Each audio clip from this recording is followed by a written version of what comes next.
d'entrée du nouvel an, je voudrais souhaiter mes vœux de bonne et heureuse année à l'ensemble de la population du cercle de Ségou. Et comme vous le savez, l'année 2022 qui s'achève aura été une année assez éprouvante pour nos populations. Et je peux même dire pour l'ensemble du pays, tant sur le plan sécuritaire que sur le plan sanitaire. Évidemment, grâce à la résilience de nos populations, nous avons pu surmonter ces difficultés. Et aussi, la campagne agricole a été au rendez-vous. Et le bilan est assez prometteur. Et nous invitons d'ailleurs à ces propos la population à ne pas brader les productions, à faire en sorte que les stocks des banques de céréales soient reconstitués, ainsi que les stocks familiaux. Et naturellement, l'année 2023, nous le souhaitons vivement, et va connaître beaucoup plus d'accalmie, puisque déjà avec la montée en puissance de nos forces armées, la situation sécuritaire s'est beaucoup améliorée, et nettement améliorée, en tout cas dans les cercles de Ségou, même si cela n'est pas une raison pour perdre de vue les quelques poches d'insécurité qui sévissent ça et là, notamment dans les secteurs situés derrière le fleuve et dans l'interfleuve aussi vers Diouro et dans les zones de Kachina, Saint-Zana. Mais je sais que déjà les perspectives sont bonnes sur le plan sécuritaire avec les nouvelles acquisitions et la détermination de notre commandant de zone vraiment à persévérer davantage pour que les populations puissent vaquer librement à leur occupation. Cela est beaucoup réconfortant. Et également, à ce niveau, nous demandons aux populations de soutenir nos forces armées de sécurité, de mettre à disposition toutes les informations, tous les cas suspects dont ils ont connaissance, informer les forces de sécurité et de défense. Et c'est ça qui nous permet d'arriver à bout de cette situation d'insécurité. Évidemment, sur le plan sanitaire, je l'ai dit, il y a eu également beaucoup d'améliorations. Aujourd'hui, les résultats que nous enregistrons par rapport à la COVID-19 sont assez satisfaisants, même si la maladie est encore là.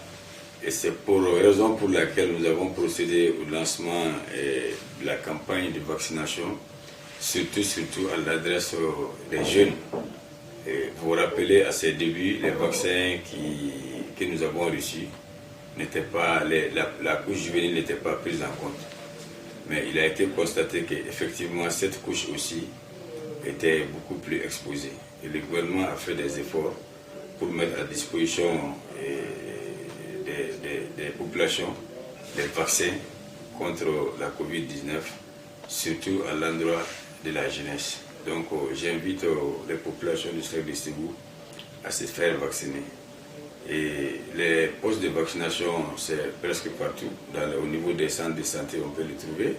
Au niveau du CCRF, Famouridumia, on peut aussi se faire vacciner.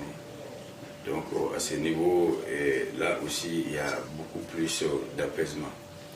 Et nous invitons les populations à rester vigilants. L'année 2023, nous sommes convaincus que cela va nous permettre d'avancer.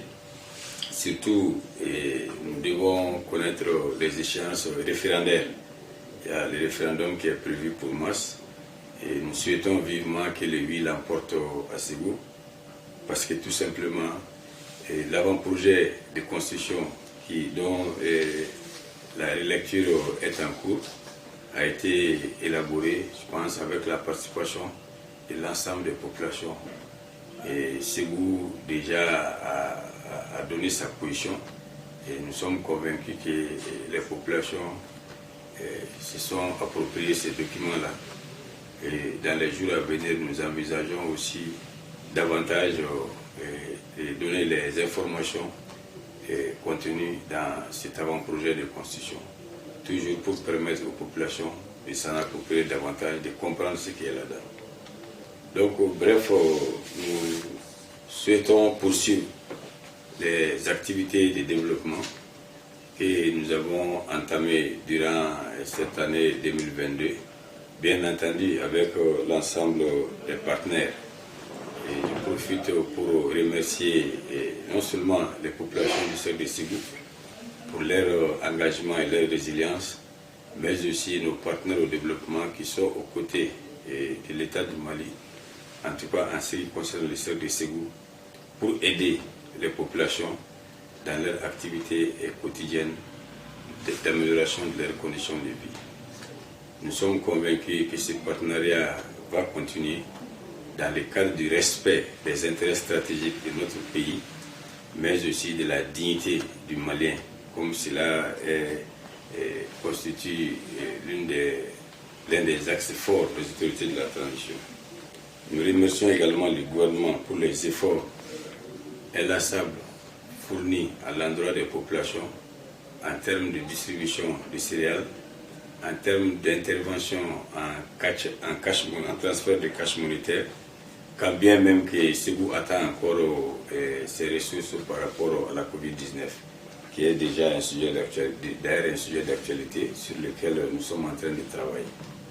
Donc, à toute la population de Ségou, à vous la presse, et nous ne cesserons de vous remercier pour tous les efforts que vous faites pour donner la bonne information à l'opinion nationale et internationale.